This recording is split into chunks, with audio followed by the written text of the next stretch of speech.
Alright, here's the deal. You're being charged with murder. I never put my hands on it again. Nicole Woodard sits across from two detectives.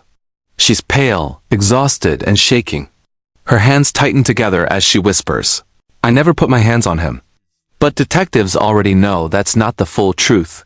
Just 48 hours earlier, officers discovered her husband, Daniel Raburn, a 40-year-old father, lying unresponsive in the yard of his own home in Dublin, Georgia. Neighbors had heard arguing. Some thought they heard fireworks. One person was convinced they heard a single gunshot. Initially, investigators believed this could have been a robbery gone wrong. They were wrong. What started as a simple welfare check would turn into a weeks-long investigation filled with lies, hidden relationships, secret phone calls, and a conspiracy Nicole thought she could keep buried. But detectives were about to unravel the entire thing. On July 4th, a passing motorcyclist spotted a still figure lying in a front yard. He immediately called for help. When first responders arrived, they quickly realized Daniel was already gone. His body showed clear signs that whatever had happened, it didn't happen moments before. He had been deceased for hours.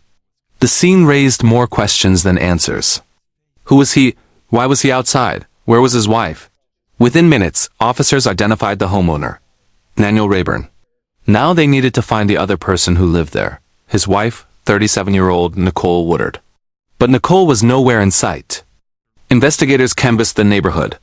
A neighbor stepped forward with crucial information. I'm so sorry. Have y'all been home all day?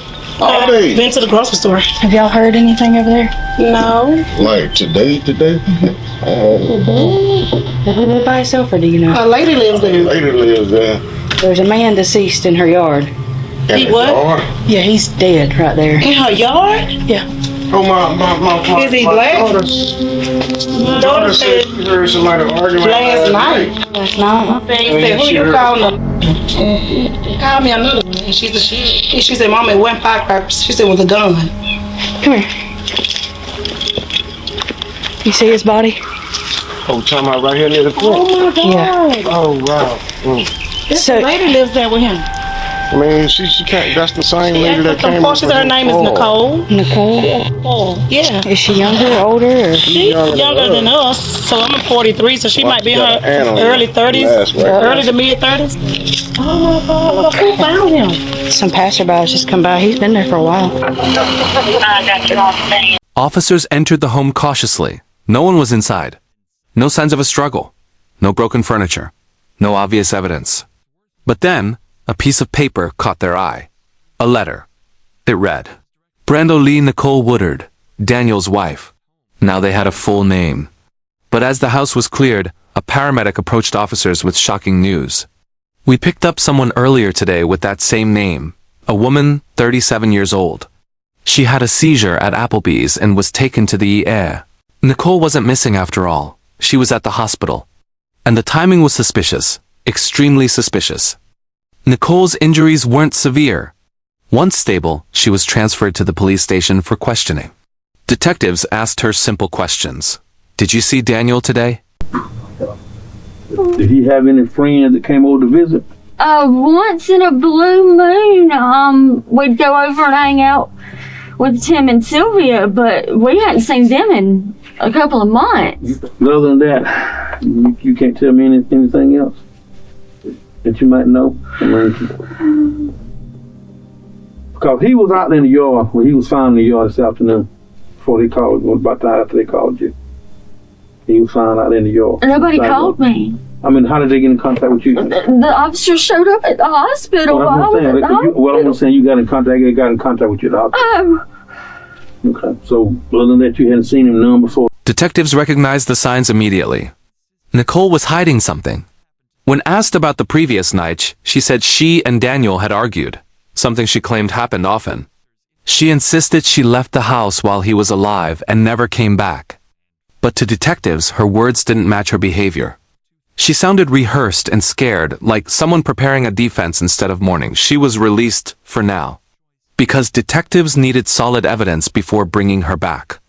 And that evidence was about to appear. Officers continued searching the yard. That's when an officer called out, "Hey, is that a piece of dread?" Lying several feet from Daniel's body was a severed dreadlock. It didn't belong to Daniel, it didn't belong to Nicole. Someone else had been there, someone with dreadlocks. This changed everything. Now investigators needed to know. Who else was with them that night? Detectives reviewed a neighbor's security camera. It showed Nicole leaving the home early that morning in her father's car. She left while Daniel lay in the yard. Next, they pulled her phone records. Nicole made several calls shortly before the estimated time of Daniel's death. This was no coincidence. Detectives needed someone who knew her well. And that person would soon walk into their investigation. Misty Edge, Nicole's friend and coworker. Detectives' suspicions were now confirmed. Nicole wasn't just a possible witness, she was potentially the mastermind. But Misty wasn't done. Nicole had asked her a chilling question. Hit me, in the eye. Give me a bruise, I need an alibi. This was no longer speculation. Nicole was actively covering something up. Detectives moved fast. Nicole had to be confronted again.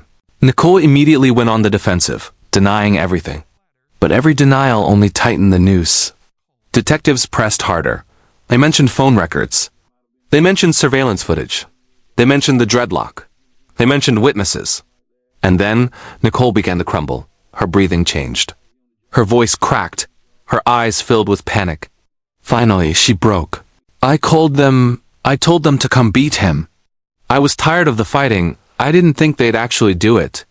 She insisted she never meant for Daniel to die. But she admitted she set the assault in motion, and now detectives had the names they needed. Andrew Huber. Thomas Tom Tom Harper, her adopted brother. Both men had been at the house.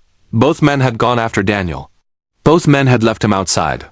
Nicole had orchestrated the attack, but who pulled the trigger? Detectives would find out soon enough. Police quickly located Andrew and Thomas. Both were arrested. During the search of Andrew's home, officers found clothing with bloodstains, DNA later confirmed to be Daniel's. Andrew was charged with murder, but the most damning evidence was found during Thomas Harper's arrest. A handgun, 4 spent casings, a dreadlock that matched the one found at the scene. It was now undeniable. Thomas Harper pulled the trigger. Andrew helped carry out the attack. Nicole set it all into motion. The conspiracy was complete. After weeks of investigations, interrogations, forensic testing, and confessions, justice finally unfolded. Thomas Harper pleaded guilty to voluntary manslaughter. The gun matched the bullet. His dreadlock was at the scene.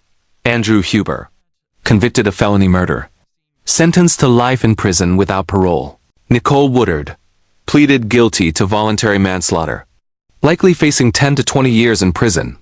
She may not have pulled the trigger, but she made the call that set everything in motion. Daniel Raburn paid the ultimate price. What Nicole tried to hide became her downfall. She lied. She manipulated. She covered tracks. She tried to use friends as alibis. But the evidence kept circling back to her: phone calls, witnesses, behavior, hidden anger, and a conspiracy she could no longer control. In the end, the truth rose to the surface, and everyone responsible faced justice. If this story moved you, remember behind every statistic is a human being who once laughed, loved, and dreamed. Thank you for watching. Don't forget to subscribe for more real stories that uncover the darkest sides of human nature and the lessons they leave behind. This is True Crime and Scam Stories, where every story has a heartbeat.